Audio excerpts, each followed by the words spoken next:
That's how he cut his comedy teeth, if you will, is being on Chuck's in Ernie's show.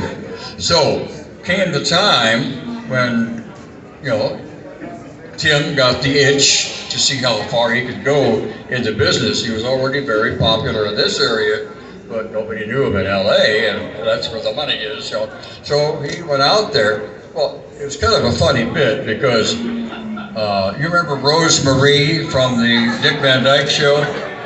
She came to town one day. I don't know why, but anyway, she came and watched Ernie's place with Ernie and Tim. And it was like, loved him, hated her, you know, one of those things. Except, I mean, she didn't care that much for what Ernie did, but absolutely loved Tim. And so she goes back to Hollywood, good friends of Steve Allen, who at the time had The Tonight Show, and had this cast of characters called The Man on the Street. Tom Poston, Louis Nye, and now Tim Conway. So that's how Tim got his start out there. So he's out there for a while, a couple of years, and I think he had his own show by that time. 13 weeks, you know, really famous. So anyway, we had the situation where I lost my train of thought. My train got derailed. Anyway, so Tim called Ernie one day and said, hey, you know, I know you're doing well, and there's Ghoulardi, and he had 75% of the audience on Friday nights. Who does that, you know? And so he's called him and says, hey, why don't you come out and visit here in LA? And I'll show you around, introduce you to my agent and all of that. And so he does. Ernie goes out there. Ostensibly for vacation, working vacation, so left the wife and family behind. So the agent signed him on, you know, and while he was there, the agent said, now I've got 2 national commercials I think you ought to audition for. I think you'd be right for it. Okay, why not? You know, at that time, if you did a national commercial and it ran for 13 weeks. This is just the voice, not the face.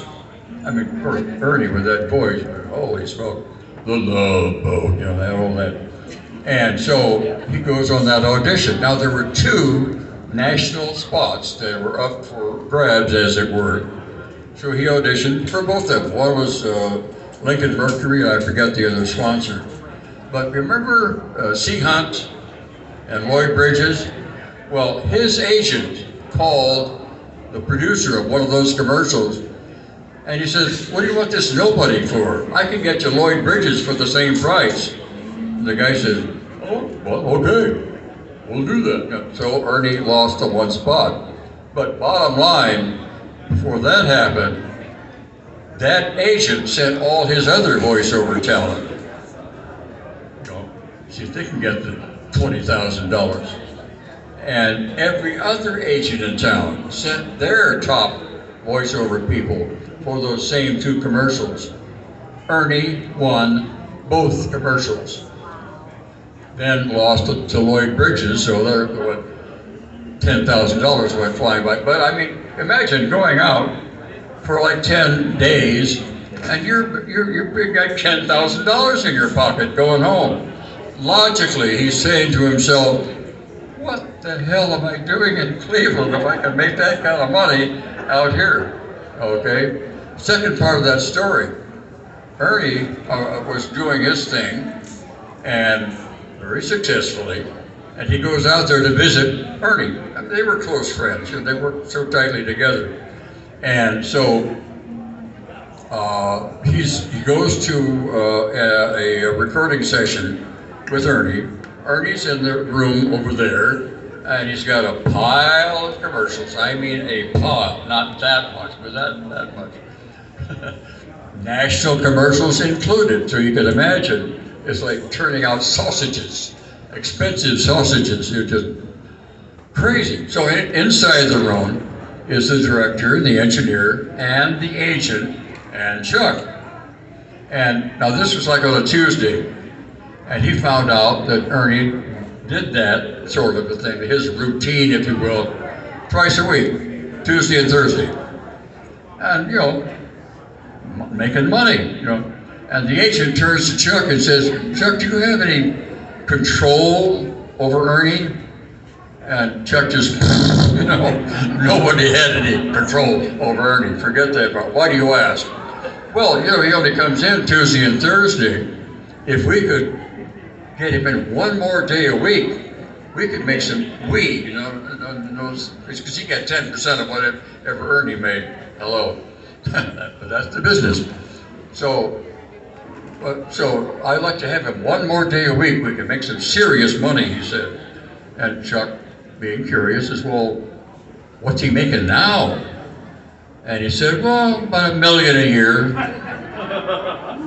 And that agent's making $100,000 and he's not happy with it. Partly because he's got to give money back to the agency, but that's another story. So, I mean, and you imagine, this is 1966 or 8 or so, and he's making $1 million a year at that time. He did that for 30 more years. Lived next to Greer Garson, if you remember her, from Mrs. Miniver, you know, right next door to her. He used to set up a white sheet in the backyard, got a projector, and showed his home movies, his skits that he did on the Ghoulardi show. I mean, who does that, you know? I mean, you talk about ego 10 miles wide, but what a talent that man was. I mean, goodness sake. I mean, almost all the top of his head, you know, incredible. But there's one thing that we noticed loud and clear.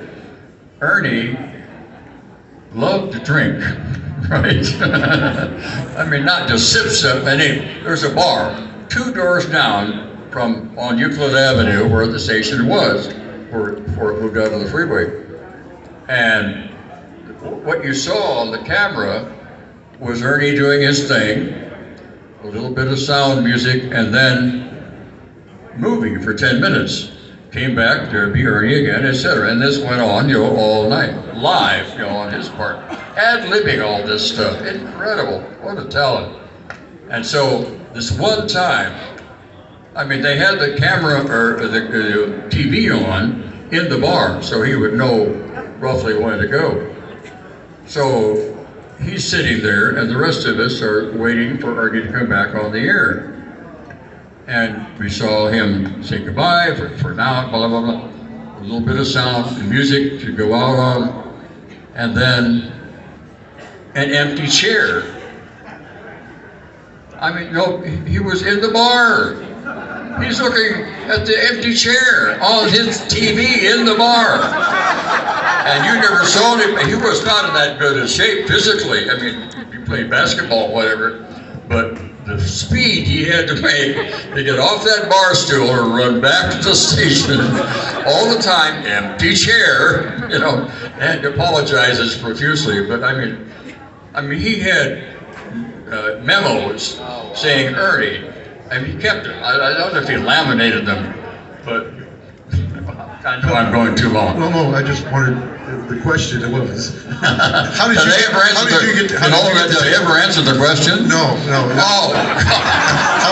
How did you ever become the co-host of the show that preceded? What? When you took over after